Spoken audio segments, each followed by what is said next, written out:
Lai veiktu pierakstus, jūs varat izmantot tikai jums izsniegtos zīmuļus, un kā papīru jūs droši varat izmantot jums izsniegtās kartes aizmuguri. Aizliegts atrasties tuvāk kā pusmetru distancē no laukuma iekšējo un ārējo robežu norobežojošajām sētām, žogiem un dzeloņdrātīm. Atgriezies, kad esi iemācījies uzvesties. Beidzoties jūsu misijas laikam, sargi noliks malā ieročus un apsveiks jūs ar izdzīvošanu un pavadīs jūs ārā no pilsētas.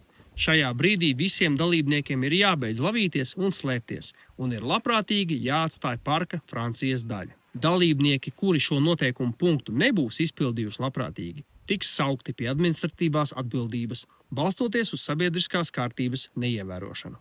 Parka darbinieku, sargu un sabiedroto lēmumi ir galēji neapstrīdami un nelokāmi.